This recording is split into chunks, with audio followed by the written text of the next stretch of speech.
the game before things go south. What's left though? I mean, if you want to risk it for the biscuit, you could always flex Kimmy into the gold lane, but that won't be a viable option.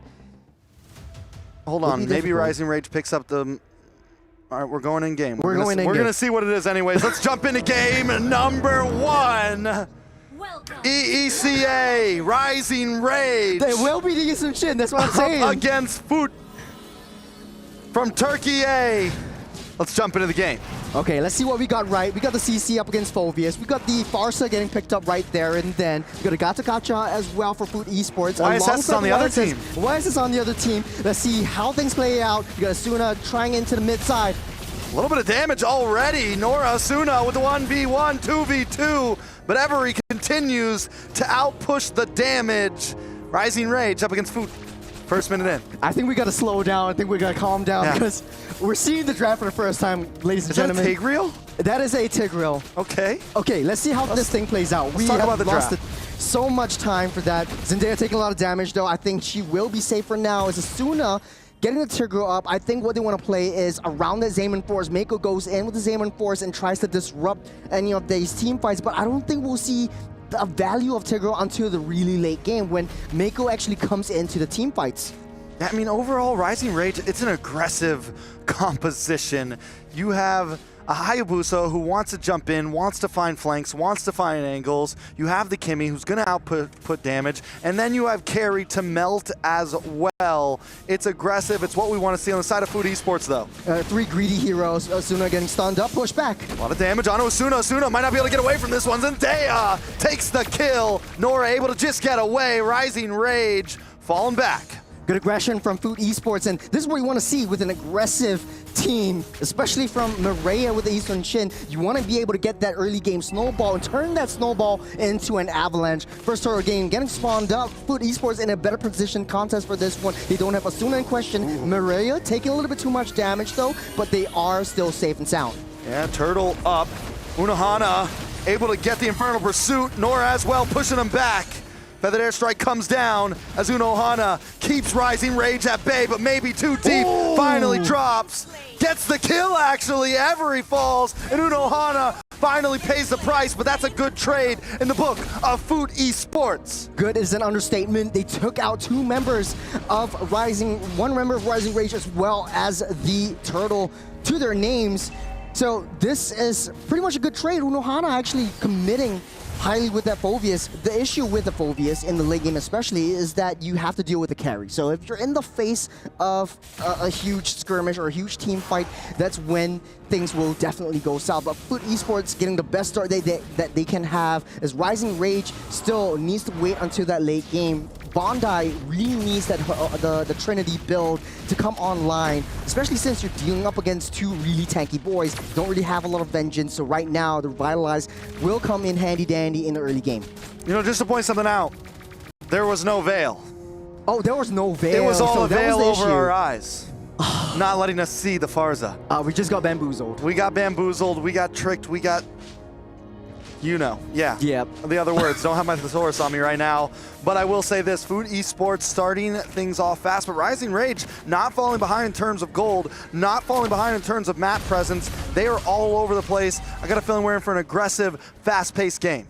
You don't see a Vredian around, but they're actually doing a very good job, or FUT Esports knowing where Rising Rage is at all times, and Miko actually going down into the mid-game rotations, trying to get and funnel in all of these lane farms as the Yisun Shin, Maria, desperately going into the jungles and clearing up all these loose jungle camps. This is what you want to see in FUT Esports. You have 2 basically greedy heroes facing up against Rising Rage, 3 very greedy heroes. So Maria, right down the bottom side, Zaja is very low, as FUT Esports might be able to contest for this one and set their sights up for this turtle. Yeah, I think in all of these big fights, one of the big threats of FUT Esports, they got to watch out for Asuna because they have this YSS who wants to get the back and forth dash with the passive. At any point you get pulled in, just like that, speak of the devil. But down comes the Feathered Airstrike, look at the damage. Look at the damage, Viridian able to take out Maria.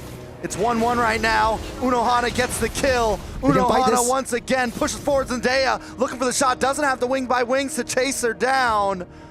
FUT Esports comes out once again in that team fight. It all almost went south for FUT Esports. Nice little implosion from Asuna to trap Maria and Nora, waiting for the right iframes to end from the Eastern Shin. And Zendaya just popped in with the wings by wings, got into position, throws down the fair airstrike to sweep things up. And I think FUT Esports just riding on this aggression, and they're building that snowball. So far, not a sizable economy lead, but this is going to be a free turtle going to hand to FUT Esports. What I'd like to see from the top side, though, Miko versus Bondi. Yeah, Miko might get picked off here. Doesn't know Asuna's there. Asuna gonna look for the push. The slow does come in from Starling Scythe. Miko now trying to fall back, but it's too much. Miko will not get away, and the kill goes into the pocket of Bondi. A perfect place to put it. It's too high committal, very sacrificial play from Miko. Just one person soloing down up on that top side. They know that they don't have vision down the turtle, so that was a huge mistake that Miko is making. We haven't seen the Harith actually popping up so far, but we always talked about it when we talked about it yesterday as well, that Harith has been nerfed down to the core. No one's picking that up, but hold on a second. Asuna getting pushed back. Nora does get pulled back, but down comes the feathered airstrike once again. Zendaya is just always there at the right time, and this is what I mean when I was talking about the Farza, man. It feels like no matter what it's up against, as long as your positioning is clean and your timing on those feathered airstrikes is right, and taking out Bondi, a double kill over to Maria. Just finding kills after kills. The stars were aligned for Maria, and with the killing spree, you have a second lease of life. Every single time you kill a member, you have so much HP regeneration and a little bit of a movement speed to get a little bit more rotations down. And speaking of rotations, and I like what you say, Trex, the Zendaya's Farsa is everywhere on that map. On the top side, Mako's in trouble. You got Zendaya just flying through the jungles and being right there. And then in the 5-minute mark, we typically see the trio coming into position. FUT Esports taking down that T1 up top side, and they're going into that Trinity. Yeah, it's looking good for the side of FUT Esports. The gold is starting to push more and more into the favor. A tower's down. Look at the damage. It does come down. Feathered airstrike drops once again. Nora still okay. Zamon's force, but Asuna does get caught. Zasha able to take him out. Zasha able to take another as Unohana's in the backside, finding Bonnie, but Maria was late to the party. Does find a piece, does find a kill, evens it out 2 for 2. 2 for 2 kill. Turtle going to hands of FUT Esports. They don't really have a lot of damage from Rising Rage to contest for this one, but Redian, I don't think she wants to go in with the shadows to steal anything. You don't want to have that kind of commitment right there. But at the end of the day, I feel like Rising Rage is much better off in a defensive position. Asuna using the implosion to catch 2 members, especially Zendaya and Miko, to try to convert those kills into kills for themselves. There's no objective takes coming in for Rising Rage. Look at all the turrets still fairly healthy. Oh, Unohana once again dropping dunks. Out comes the shadow kill, but Unohana still gets the kill. Next, Zamon's force does drop, but it's not enough. Asuna falls. Miko just causing mayhem right now. FUT Esports showing up in the land of Dawn. They're on ice skates from the mid side down to the bottom. They're everywhere, and they're sprinting down. Taking a little itemizations, it does look like Bondi one more item to get that Trinity, to get that power spike, to get that damage in. But already, Miko, that's why the Harith has been so popular. You don't really need so much items. Only the stardom side, only the Feather of Heaven, and then you come online. So right now, FUT Esports, they can use Miko into any one of these nice little skirmishes and positions. But on the top side, off of the map, Maria takes down Bondi. Maria the playa. Right now, I mean, just all over the map, making this YSS look so good. Asuna does land the implosion under the tower. Still not enough damage. Unohana will finally drop as Everidian able to get the kill. Nora will fall as well. Everidian with the double. And while this is happening, Maria does try to take that purple, does secure it, gets away cleanly, but at the price of 2 members, just not worth it. Yeah, Asuna and Every has so much wombo combo potential. Implosion into the traction pulse or vice versa. Whatever works. And Rising Rage, they're taking it slowly, taking it one at a time. Being in a very defensive position, they understand that FUT Esports is very high committal. You want to be able to be in your face, especially Miko, especially Unohana, and they basically just turn that around into kills. But right now, First Lord's getting spawned up, Rising Rage in position, gold lead, pretty much 2K negligible at this point. It's just an item and a half.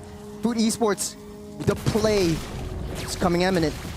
Suna with another pushback implosion on a 2 once again, but the FUT airstrike keeps Rising Rage Bay. Bondi taken out. Maria, the player, finding plays in the backside, but taken out by Everidian. Everidian with the shadow kill as Zasha pushes FUT Esports back and splits them up. It's a 2 for 2 once again. Rising Rage is hanging on. The 3 members on both sides. FUT Esports doesn't have the jungler as FUT Esports desperately tries to delay Rising Rage from getting that Lord. Both teams want to fight S5 as Zasha busy down the bottom T1. The whole Trinity already built up for Bondi. You have a little bit more damage from that carry alone and able to shred everything down. Forget about the early game. Right now, the mid into the late game, it's all about Rising Rage showing their presence in. All right, Lord gonna go down. Nora comes in a little bit late. Feathered airstrike, a little misplaced. Everidian does drop. Unohana able to get the shutdown. Bondi though, making plays happen as well. Maria able to get the kill. It's 2 for 1 right now. Lord still marching down as FUT Esports find 3 in the midst of the chaos. To be honest, Asuna made a heck of a play. That was a 4-man implosion.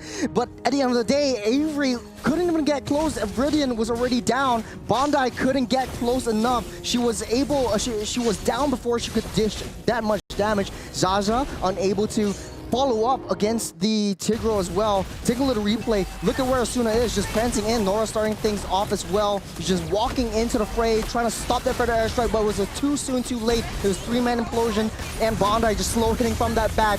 If you're at a carry, you want to play in a defensive position, but there was no tanks, there was no bodies blocking you from hitting those shots. And so much of this has to do with Unohana just keeping the rest of Rising Rage at bay. Asuna can make all the plays she wants, but if Everidian's not there, if Bondi's not there, it just doesn't matter.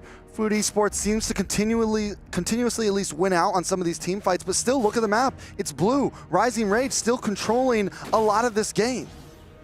You still have a barren bottom side. Unohana dragged in by the traction pause into the AOG to disrupt everything. Ooh, Unohana may not be able to get away from this one. Asuna actually picks up the kill. Miko finds Every. Zendaya here to back him up. Asuna drops. Zasha just trying to get away. 2 members drop, but FUT Esports needed the 1v1 ninja fight. Maria up against Everidian, and Everidian wins once again. Man, it's a 2 for 2.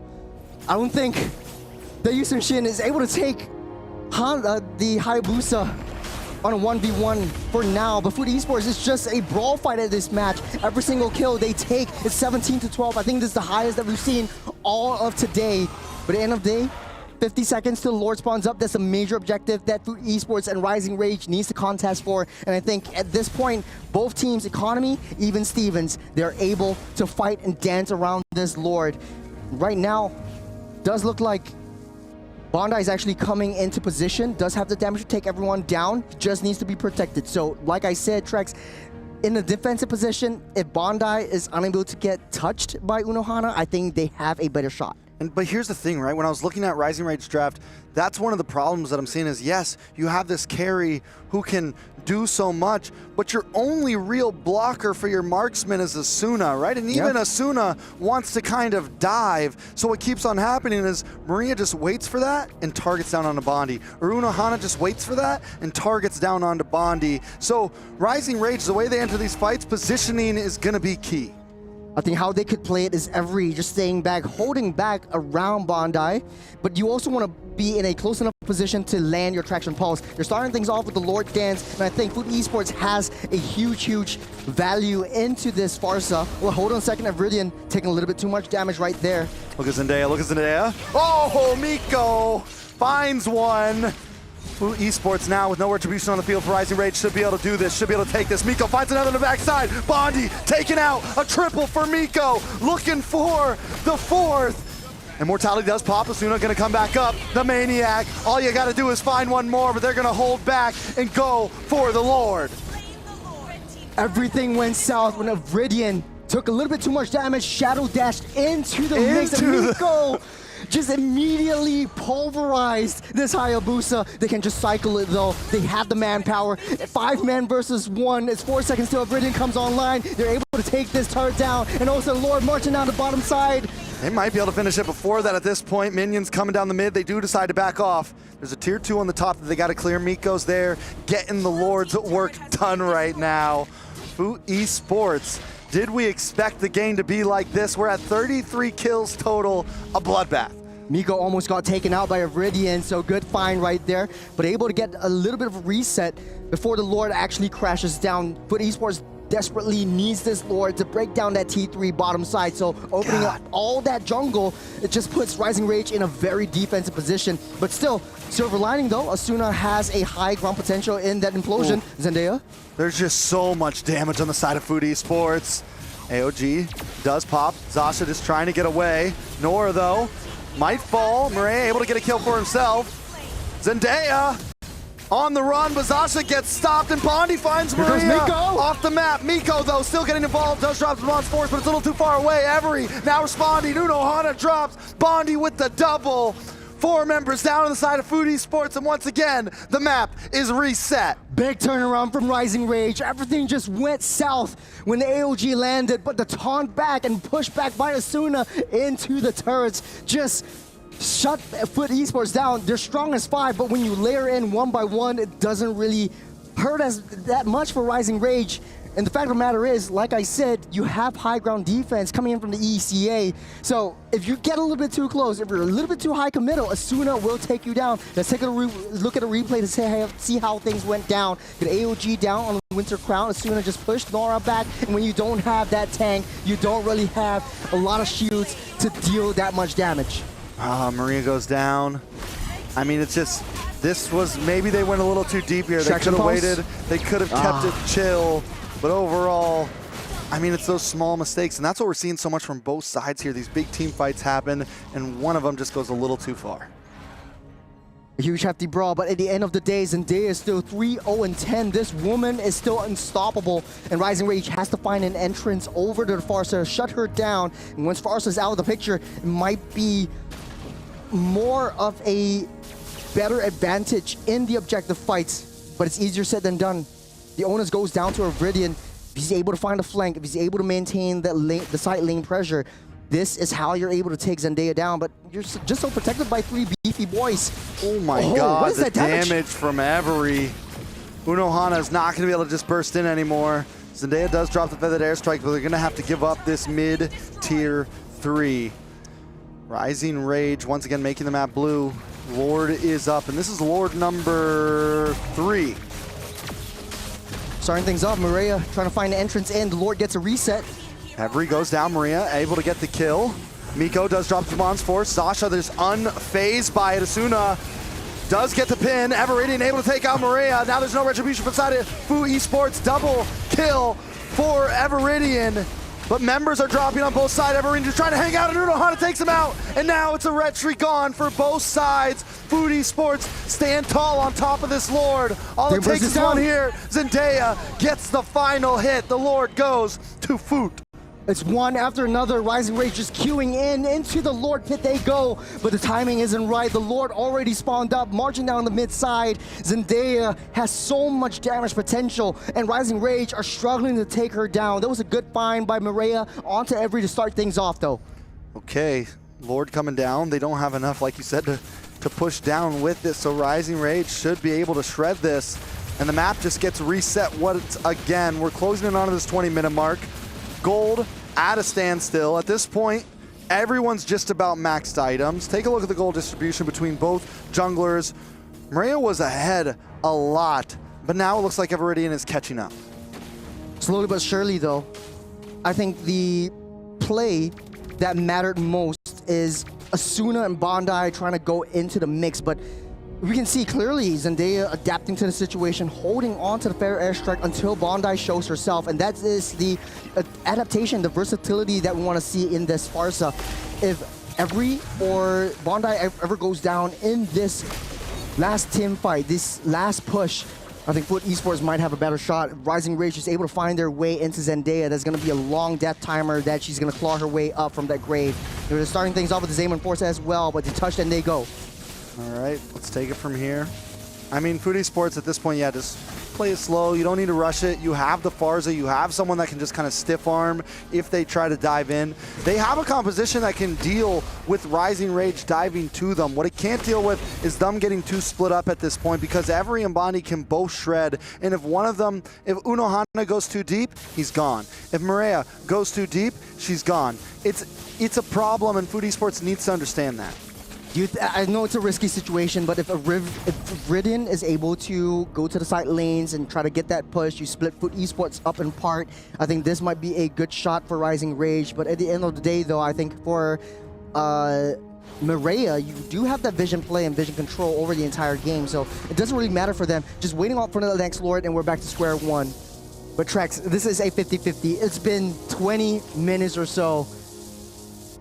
It's closing in. We're closing in. I wish that, you know, I mean, it would have been helpful for FUT if they would have gotten that bottom tier 3 tower, that bottom tower, base tower, because they would have had advantage on this long lane.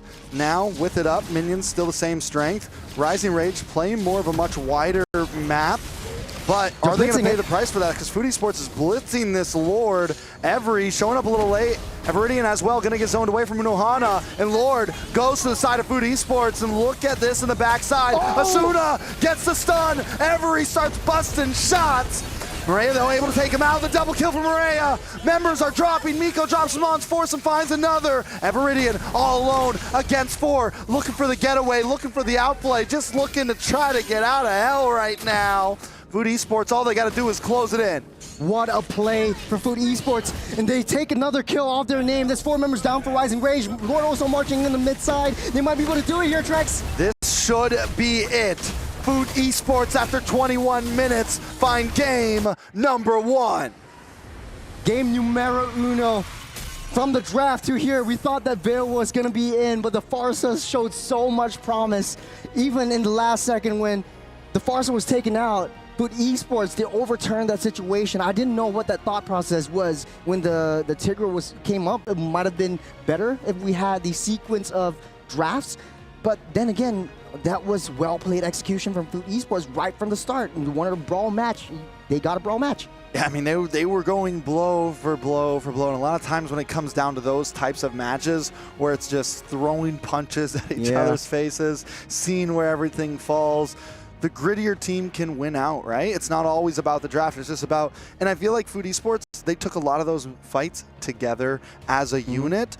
And I think that's where we saw the other team just kind of, Rising Rage, just fall a little short. Sometimes one of them was a little late. Sometimes Asuna went in a little too far alone. Sometimes, you know, Faja would jump to the back while the rest of the team wasn't following up. And if you're going to go for that type of play style where it's, we're just going to throw hands today, everyone needs to be throwing hands.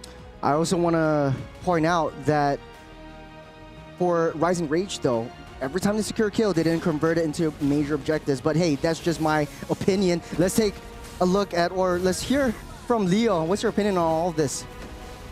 It's been a while since we've seen this kind of MLBB, right? Yeah. This is Scrappy. Pedal to the metal. No, I've seen Scrappy. This is more than Scrappy.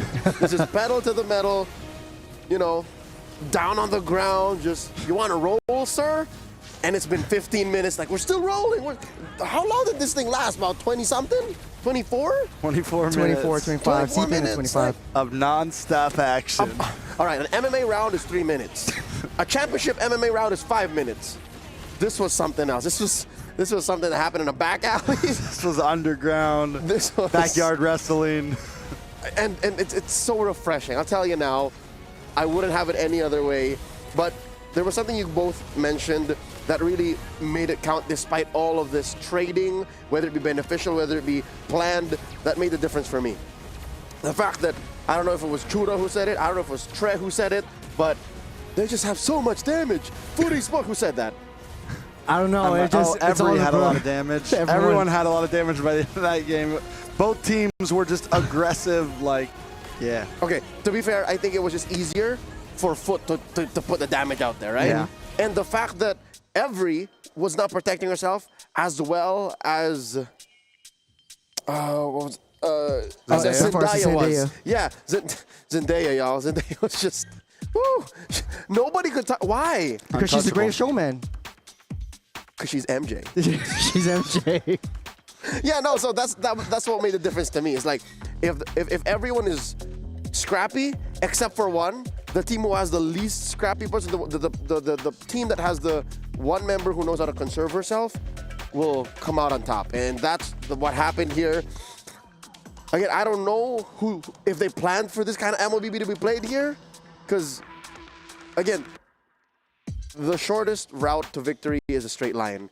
I don't know how they both decided to run circles around each other. It was intense, to say the least. Yeah. It definitely went the long haul, both teams. I mean, yeah, we saw a few mistakes from each side. We saw some really good gameplay, I think, from both sides. Like, in terms of, I think, micro, right? Maria was able to many times single out members of Rising Rage. I'm excited we finally got to see the YSS actually perform very well. I feel like so far it's kind of fallen a little short here and there. So, hey man, at least we didn't have to see the Veil. Oh yeah, I was looking forward to the Veil. I was usually looking forward for the Veil. But we instead got a different debut, all right? So we still got something that we were looking for, and that's the Tigreal. Your thoughts on Asuna's Tigreal? Sacrificial. Just one word, sacrificial. I think a lot of the times, Asuna had the right idea, pulling in 2, 3, 4 members at one point with the Implosion, but there was just no follow-up. I like Tigreals that play with Implosion and into the push. Or That the drag, sequence. That sequence. And not that, the typical dash into the flicker, into the Implosion, because at least you have some form of repositioning of your opponents. Asuna did that very well. The only issue is, who do you protect Bondi? Because Bondi was right at the back line, and whenever Asuna opens up that opportunity for Bondi to come close, she gets a little bit too close. So positioning for that carry needs to be in question. Is still in question. Yeah, I mean, I think the Tigreal is very usable, very possible. I just don't think it was this comp. I don't think it was this game, and I think the side of Rising Rage just weren't either all on the same page. There was a couple plays, as you just said, where either Asuna went too far, and maybe they were doing it right, and FUT was just doing it better. Maria was always getting to the back line, finding those moments.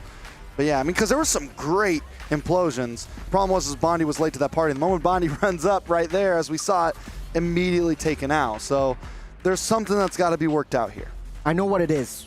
So, because you have the Implosion, but every single one of the members are single target damage.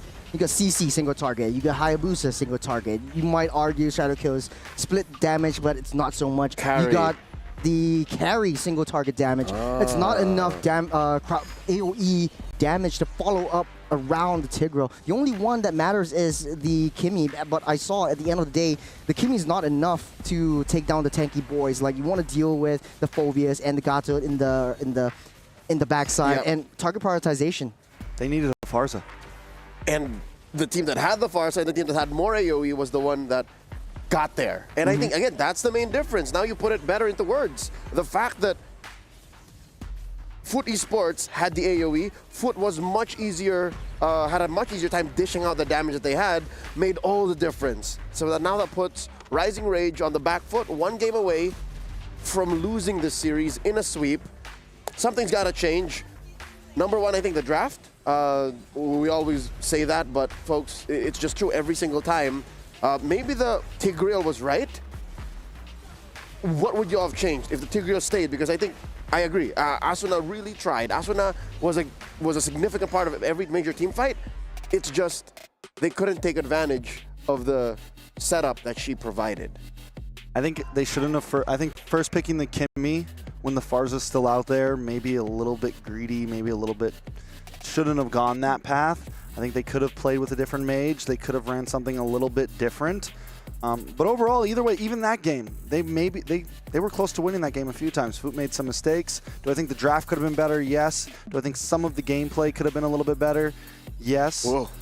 But yeah, I mean, there was definitely some moments where they just seemed a little split up, and in a comp like that, you don't want to be split up. When you have an implosion possibly coming in, everyone needs to be ready right then and there. There can be zero hesitation. So yeah, we'll see how they approach the next game. I have a feeling that the next draft, if it doesn't change fundamentally for Rising Rage, it's over.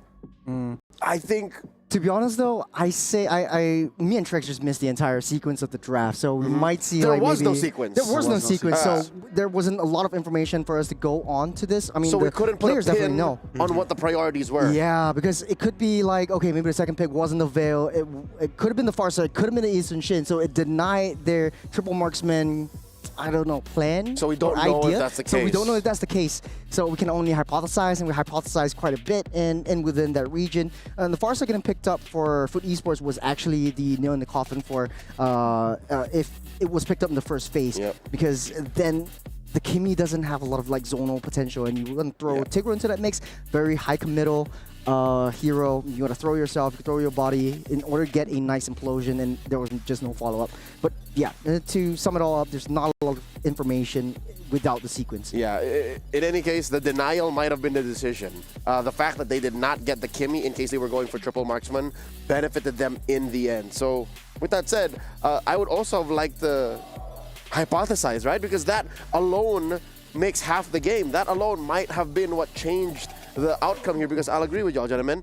I think Rising Rage had about the same win rate or chance to win as FUT prior to this, but we can only speculate as to how the draft went. So with the draft set aside, should there also be a change in priorities? Were they not rotating correctly, or at least putting enough pressure on Zendaya or maybe even Mieko? Because, folks, this is uncanny. I'm uncomfortable with this. The Harith winning.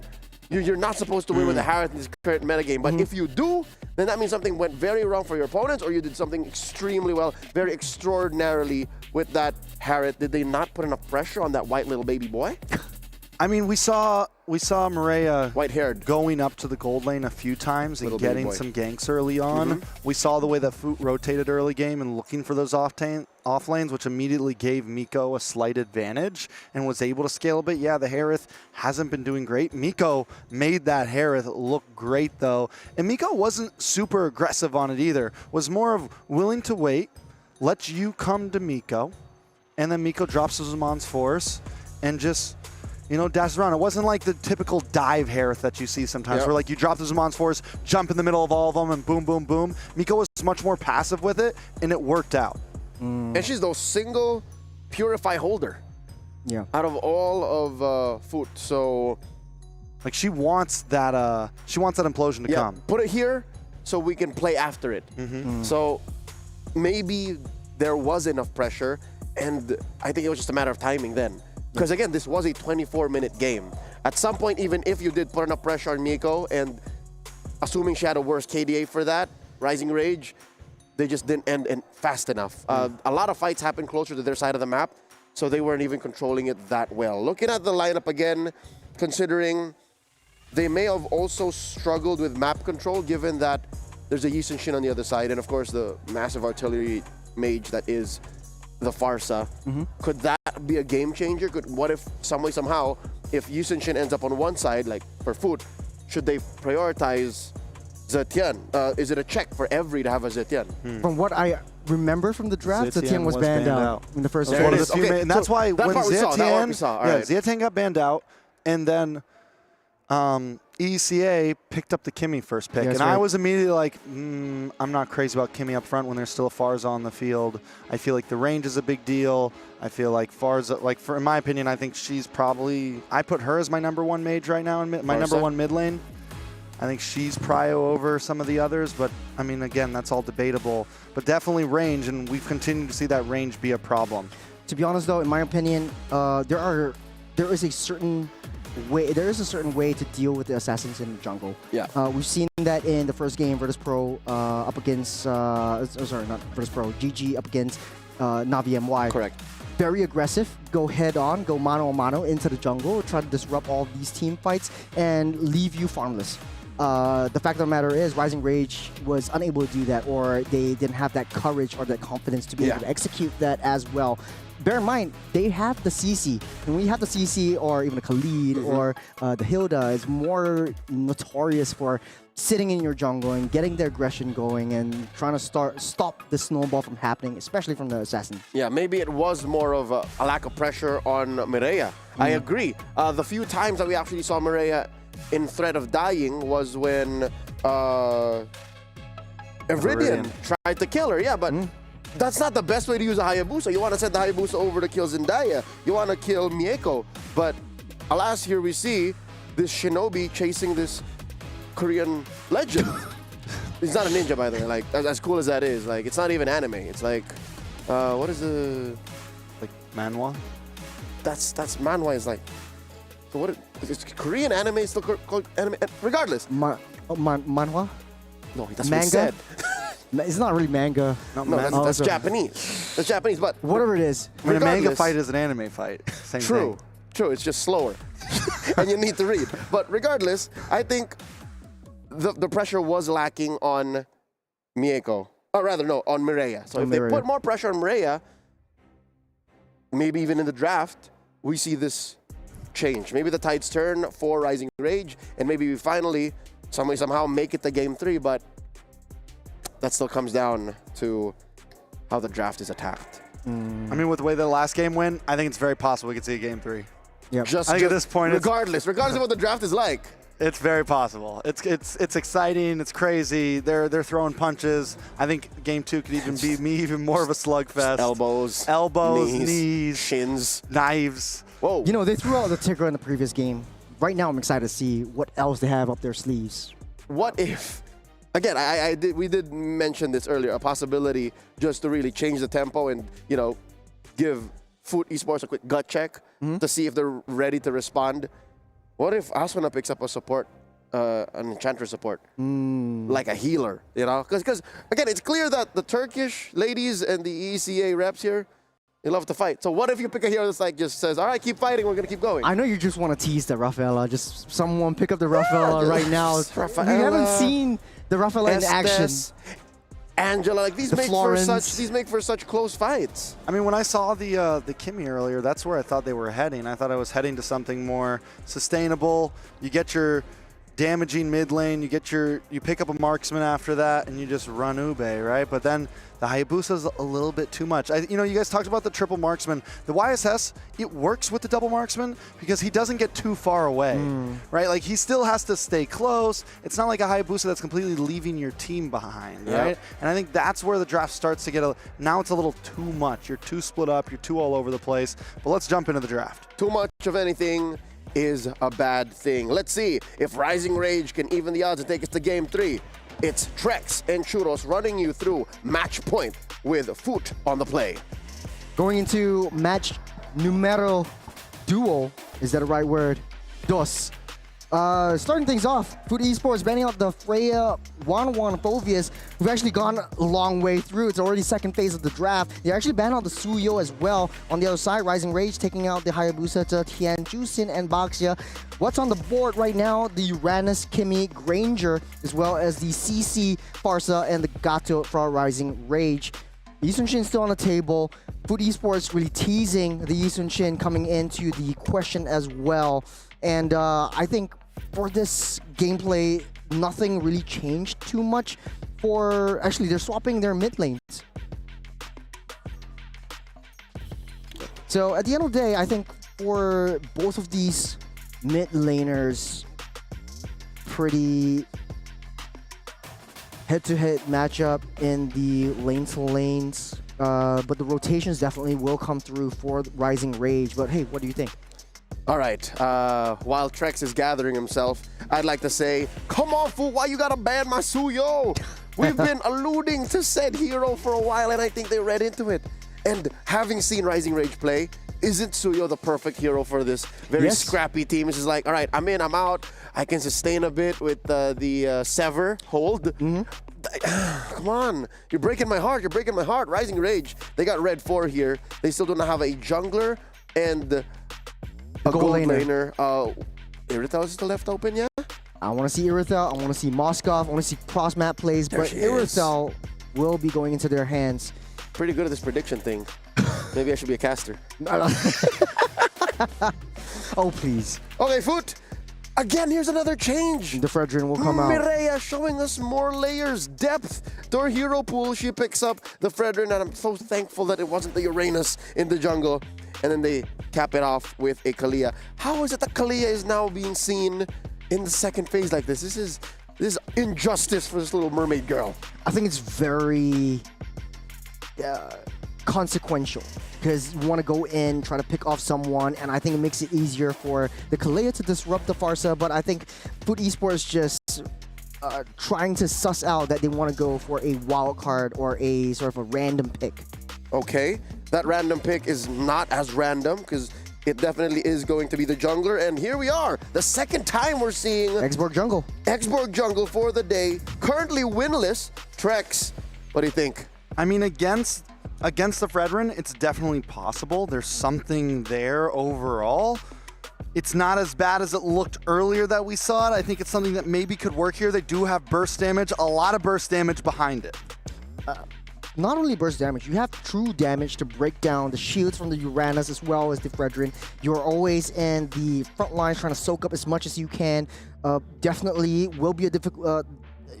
FUT Esports will find it difficult to find their way into Erythel's face to try to disrupt her, get her out of position, but also now they have to deal with the Farsa on the opponent's team. Now the tables have turned. This is looking much more balanced for side of Rising Rage, but then again, FUT Esports trying things out. We've seen good plays with Uranus, and it's going to be Uranus EXP lane, and we're jumping in. Yeah, I mean, last time we saw the Exborg Jungle was earlier, and it was up against the Estes, and it just wasn't, it wasn't enough at all. We are going to jump into a pause real fast, so we get to talk about this a bit more.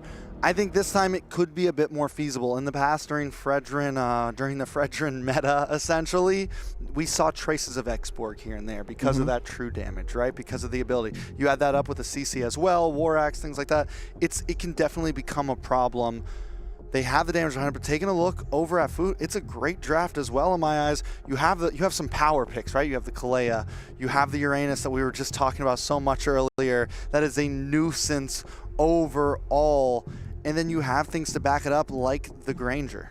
What I actually do like about FUT Esports draft is the Kimmy and Granger composition. Coming in and you're basically just hitting into one direction. It's easy for you to get a barrage into that. It's easy to penetrate into the front lines and try to break through that damage, and also a little bit more of a non-committal stun from the Traction Pulse. So that's what I like to see about the adjustments that FUT Esports wants to make in order to have a more dominant game. On the other hand, Rising Rage has more zonal control. Only with that Farsa alone, and you pair that up with the CC, the backline is not going to have a good time.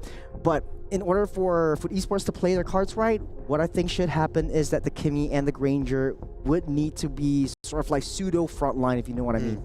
I mean, this is definitely the type of draft I want to see with a Kimmy. With the Kimmy mid, you have this Fredrin in front of her. You have some possibilities.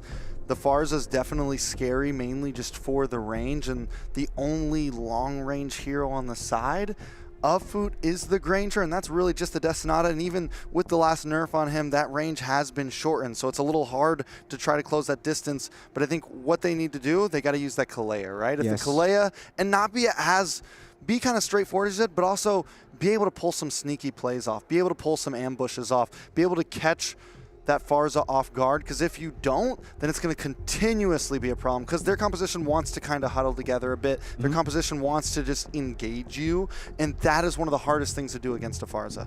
I like that you pointed out the Kalea. You have a lot of different options to approach in. You could go for a bush ambush kind of situation, or you could go sort of like a flicker jump onto a person and then get a tsunami slam in a unfavorable position, getting a reposition into a skirmish.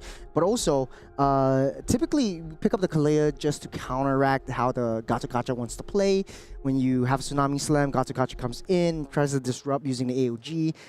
I don't really see the value of Kalea if you have a Tsunami Slam and it gets disrupted by the Gato.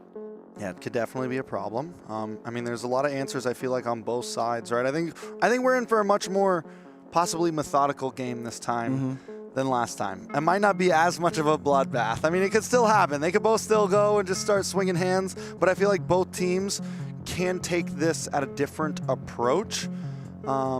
But who do you have your vote onto this round? I like Turkey's draft right here. I think it's just clean overall. Yeah, the Farsa, again, like I said, for me, it's one of my strongest mid laners.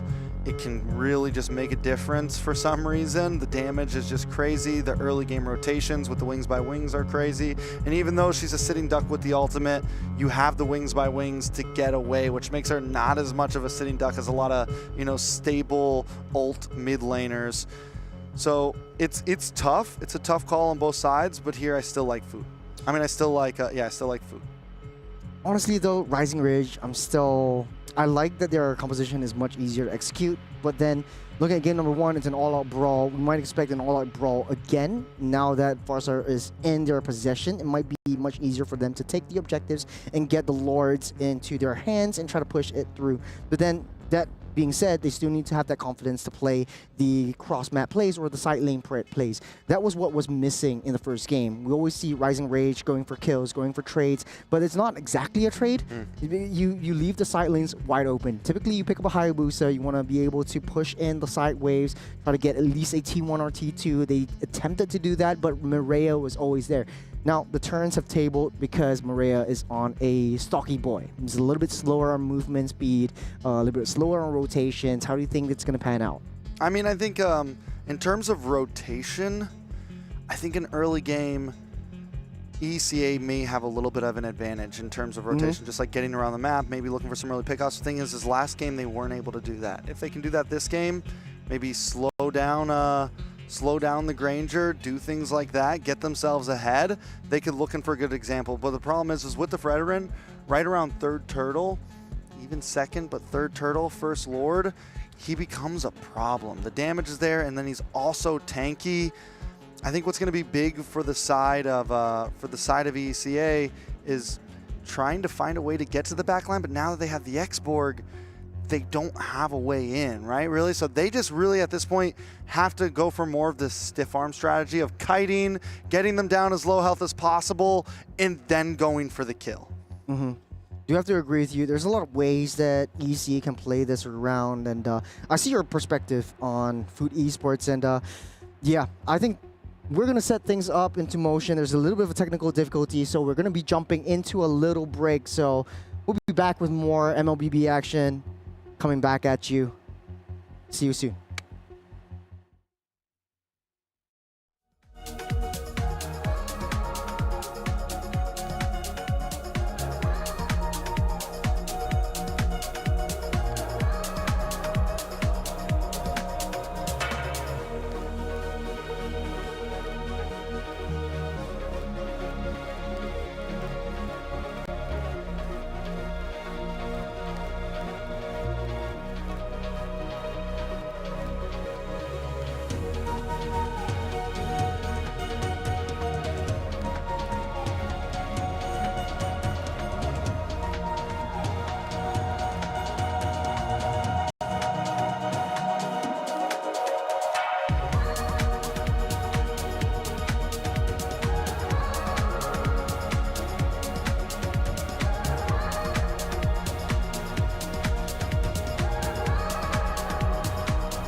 We have built enough anticipation for the final series of tonight. This is game number 2 between FUT Esports and Rising Rage. Match point right now for FUT Esports. How you feeling right now? Are you ready for this? I'm more than ready. I want to get things started. I know we missed a little bit of the draft in the first game, but right now I want to see what actually goes down. What is their thought process in every single bit of the match? I know we missed out a couple of early game drafts, and I want to see what is going on right now. In case you missed it, I think they're redoing the lobby because there's a lot of technical difficulties that's going on, but we want to have sort of like an even playing field for both teams. But then again, I think it could be anything right now. I don't think what we saw in the whole draft actually Is everything going to stay? Yeah, it's everything in the stage because is everything going to stay? Yeah. I mean, I like both drafts overall. I think they're very playable. My guess is it might be staying with the draft, and maybe they just needed to re-lobby up. We will see, of course, how this pans out. But either way, taking a look at it, FUT Esports on match point, looking to get that much closer. What does the ECA really need to do here to even the playing field? Definitely look for conversions, getting the objectives. And when I say objectives, it's not the main turtles or the lords that really count for them. It's more of the turrets. You want to get the turrets taken down, open up the maps, open up the jungles. Don't let Maria walk in all fine and dandy into your jungles and just having a free shot for that. And she's just picking up everything that she can. So you would say it's more on the terms of gameplay than draft, right? It's gonna what happens in the game here, and I can kind of agree with that. I think last game, even when they were behind, we saw Everidian getting some solo kills on Maria. We saw them able to win out on some of those fights. It wasn't exactly anyone's draft's fault completely. We know the possibilities are there for ECA here. They just need to kind of pull through. Speaking of which, players are locked in, ready to go.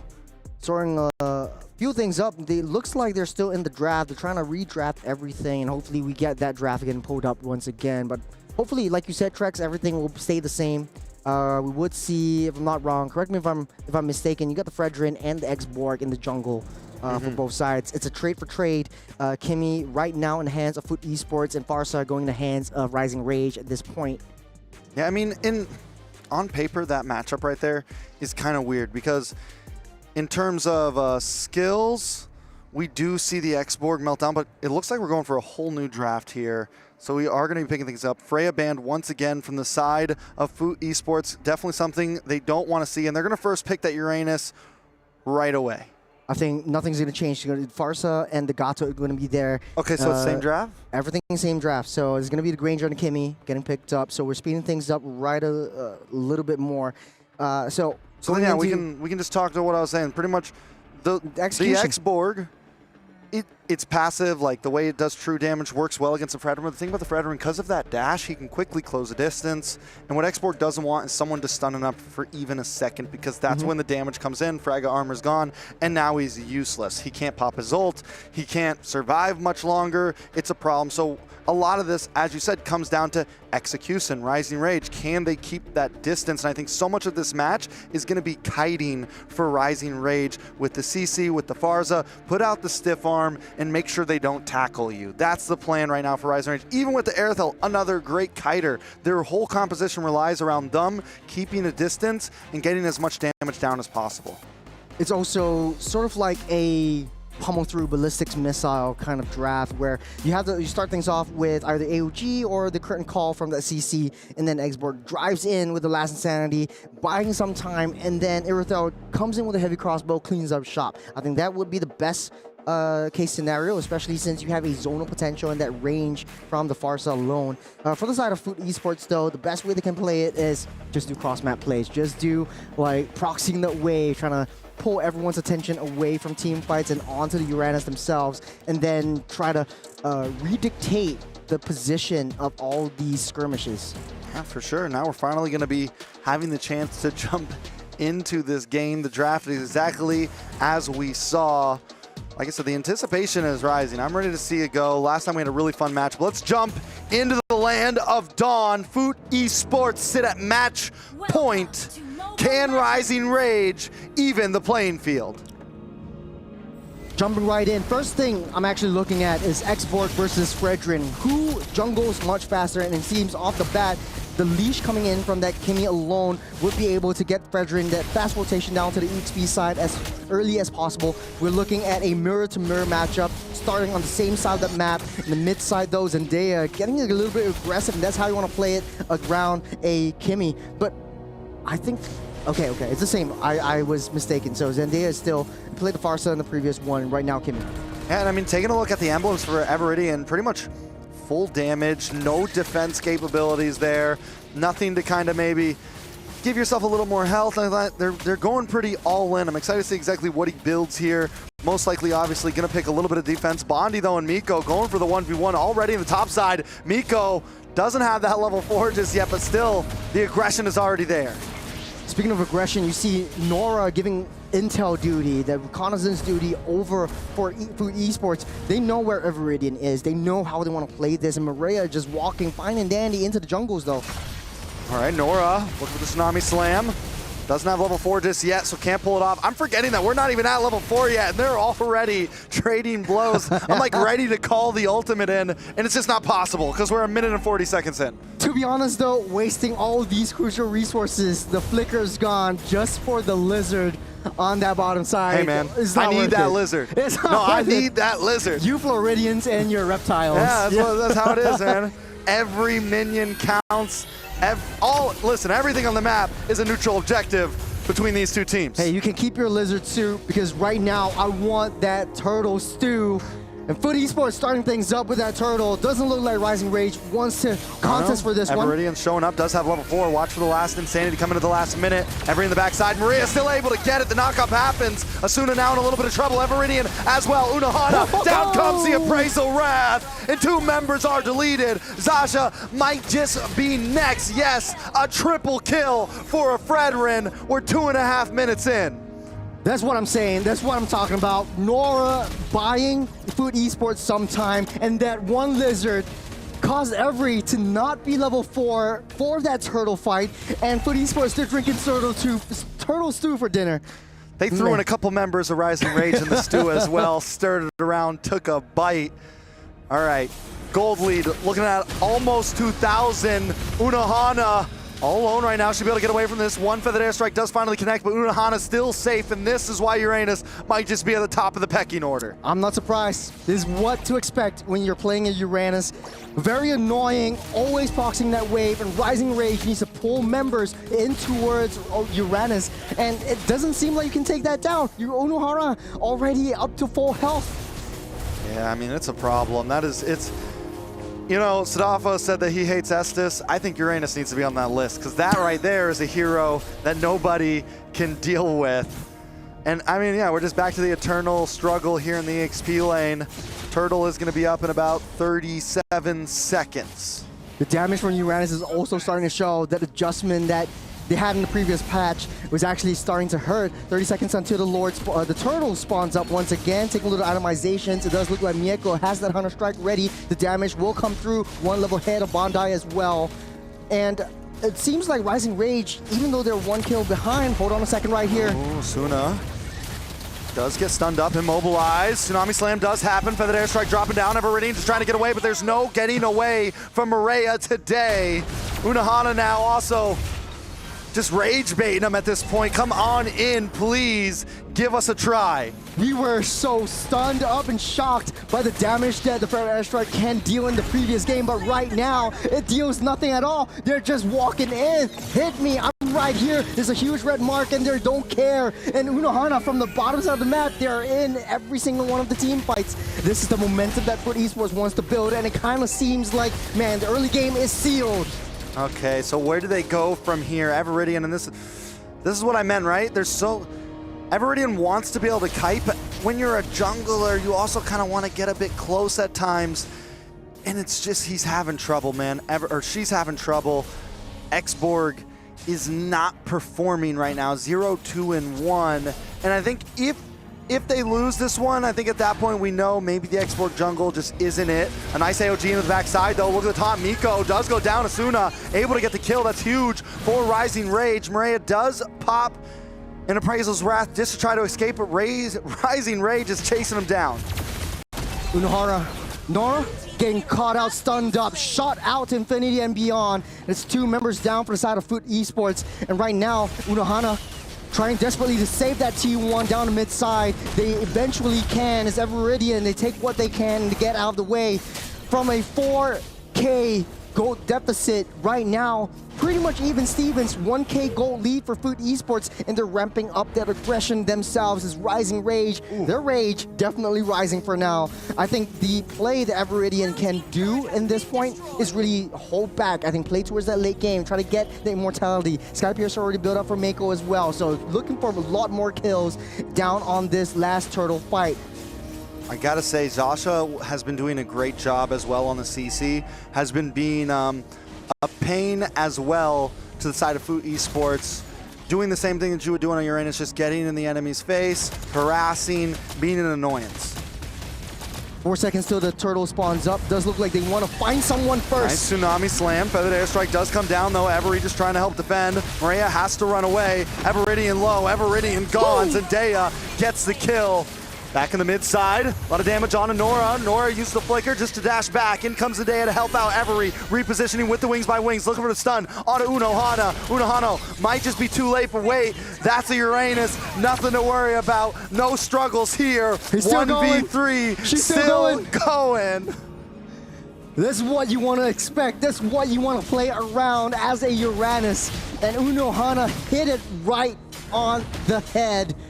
Proxying that waves, free turtle again over to FUT Esports, but they're ramping up the aggression. Nora goes in deep. Nora goes in deep, does not use the Tsunami Slam, finally does. Maria's there to try to help out Nora, just trying to get away as Bondi looks for some free shots. In comes Unohana once again, in between them all. Asuna drops, Miko with the kill as Zasha's in the backside looking for Nora. Zasha able to get it, but Miko's there, ready to save the day. Drop the final hit, get the double, wipe them out. It's 2 for 2. Rising Rage still trying to hang on. It's long extended, but it's so well worth it. Nora started things off. They took down the T1 down the mid side. Jungle is pretty much open for FUT Esports. Now, Mireia is able to play however she wants. It's 4-0-2 on this Fredrin, and Rising Rage has to deal with 2 really tanky boys all over the map. There's something to point out, right? There's something important to talk about here. My favorite mid lane hero right now, the Farza 1-0-3, it's Deathless. And that is going to get scary and scarier as this game goes on for Rising Rage. That could be the saving grace. I mean, last time it went on, man. And I think it could go that way again. The way both these teams are starting to get back into that slugfest mode, it's possible. Unohana dragging all of Rising Rage onto herself, proxying the wave, drawing all the attention into the side waves, and this is what I said would happen in that draft. You want to play around for Uranus? Sure. Go around and proxy that wave. Rising Rage wants to stick together, but you need to send a loose member down to deal with that Uranus. Now it's wide and open. FUT Esports converting all of these little pull waves into objectives, especially those turret takes. Look at Unohana in the boss side too. Just, you know, man. Songs playing in the background, birds chirping in the air. I'm going to take another tower, hang out in your jungle. Rising Rage trying to make some plays up top. Maria able to get the stun on Tasha and Bondi. Zendaya as well, just looking for the camp. The Lizard is important, remember that. Look at how Nora is actually zoning everyone out of the way. Uranus zoning everything out and pushing the minions into the turrets, and they need to be able to respond to this one, but they're not fast enough. Every doesn't have that confidence to use the wings by wings to fly in to try to deny that turret. Lord standing up strong. This is the first Lord of the game. It's FUT Esports waiting for Rising Rage to get in position. They're 3K gold ahead, so if they want to go into a skirmish. Oh, Asuna in a bad spot. Tsunami Slam does come down. Brought back, taken out. Asuna still up. Nora actually drops instead, and Asuna will get away safely with the AOG. Rising Rage find the advantage in that fight. A feathered airstrike to save the day.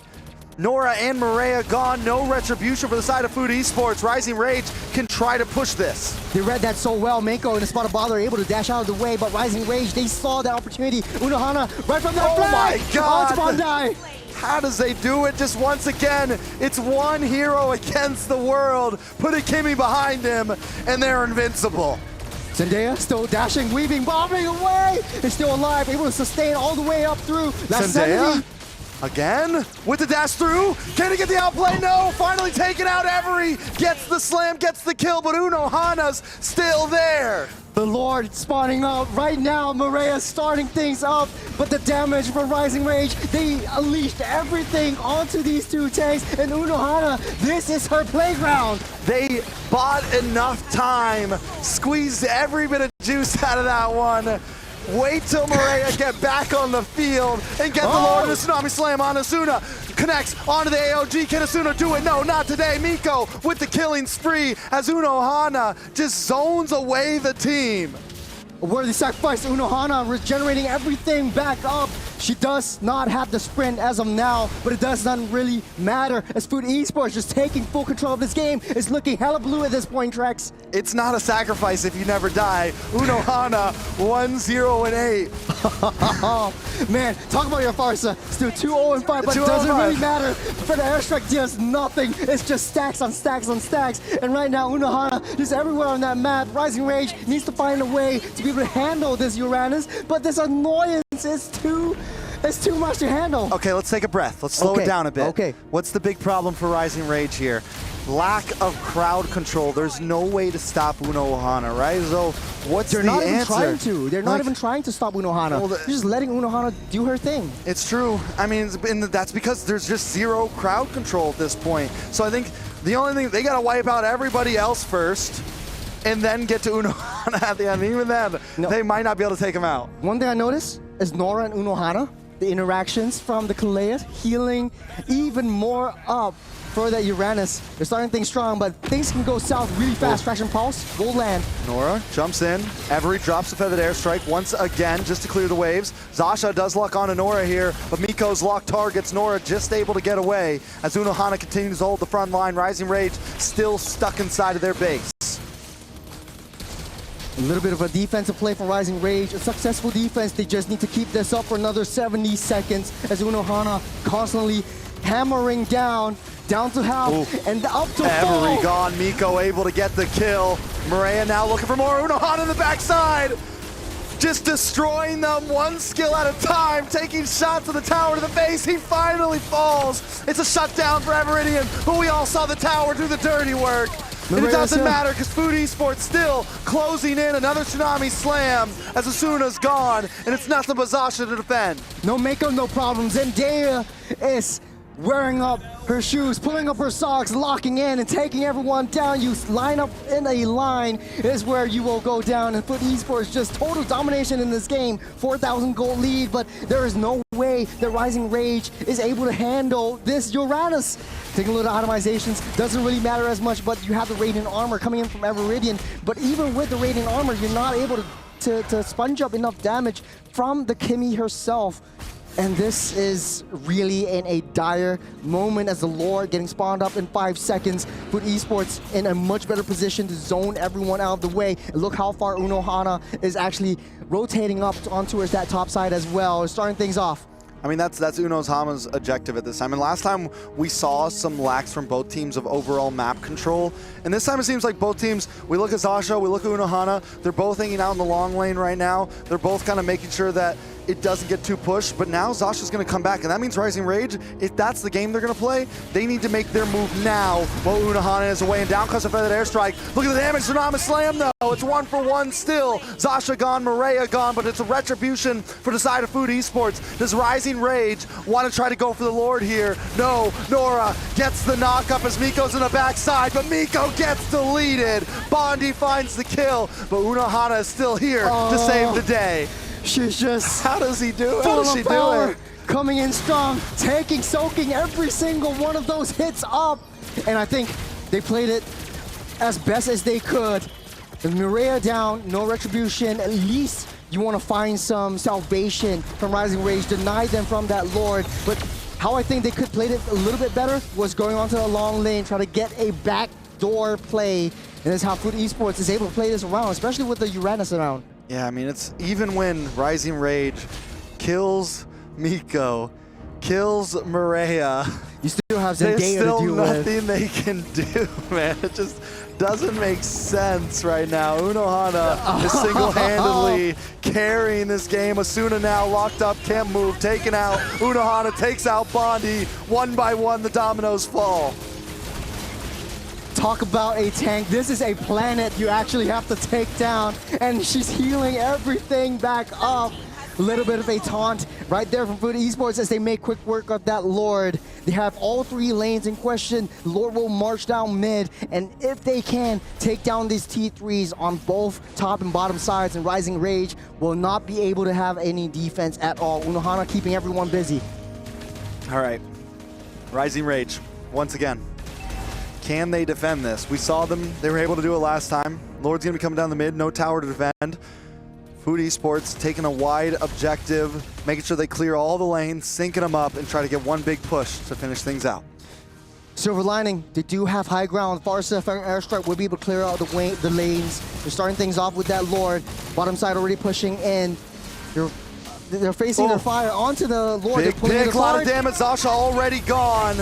Zendaya takes the tower as Maria holds down the front line. Look at the damage. It's too much to handle. Maria finds Asuna. That airstrike comes. He held onto it. She held onto it. Unohana drops. Lord's still on the field though. FUT Esports, nothing but Zendaya, Maria, and Miko to try to do this. It's a 3v3. Will they go for it? No, it's too risky. They need to stay disciplined just a little bit more. Wait till Unohana comes back up. Try to soak every one of those damage out. But at this point in time, 100 seconds till that Lord spawns up. It's a lot of time for Rising Rage to come back up online in this front.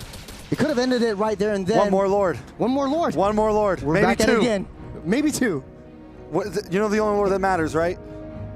The last Lord. The last Lord, which will never come. Which might not be. But then again, look at the map. Super barren. Rising Rage only has their throne left in question at any one point in time. Honestly, though, if you're playing Uranus and how you would like to play it is if you want to put the Uranus up alongside that Granger, try to find a angle, a sneak play into that back door. Rising Rage is not going to bother about that side, that long lane. Look at where the top lane is pushing in, really in deep, 25% down onto their turret base. All right, so FUT Esports, once again, I think they just approach this the same way they've been approaching it. Rising Rage, though, man, they win out. They've been winning out on some of the team fights earlier. They got Maria, they got Miko. I think at that point, they just need to commit, man. Even though Unohana is harassing in the backside, it's like, we got to get this Lord. Yep. We have to get this Lord. We took out your retribution. That's what you wanted. You got to just go all in. And if it ends up with just 2 of your members and Unohana, at least you got the Lord. I would say give up this Lord, try to play defense, because this is where FUT Esports falls apart. Very high committal draft. At the very least, you throw in Nora into the mix, you throw in Maria into the mix, you get a traction pulse onto Asuna. Ooh. AOG forced to try to get away.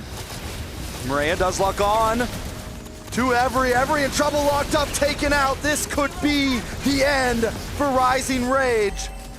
After a long game, we're 18.5 minutes in. FUT Esports still unable to close the distance completely, and this is what I meant by the kiting from Rising Rage. It's so hard to get a complete wipe on them. Yeah, they come in too fast. It's like a ballistic missile once again, homing in onto that Farsa, and once you take out that Farsa, you don't really have that high ground. And like I said, it's a little bit difficult for Rising Rage to contest for this Lord within their jungles. You have to deal with a lot of flanks that's coming in, especially from Unohana. Sometimes it comes in from Nora alone, and the sustain from all of these tanky boys, tanky beefy boys, are not enough. It's Rising Rage back on that defense.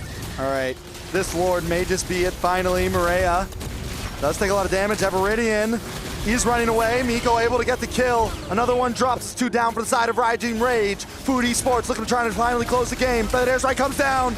Down goes Unohana. Every still continues to defend. Rising Rage hanging on, swinging from the chandelier right now. Minions on the base. Maria tries to close the distance, tries to drop the Apprentice's Wrath, but it's locked up and taken out. Everidian gets the kill, and Rising Rage continues to rise from the ashes as the Lord closes in. They're too low. They might not be able to do this, though. Lord down the throne. Oh, Miko, along with Nora, clean things up. They sweep them down, and FUT Esports takes the series. What a game. Man, another game where we can't catch our breath.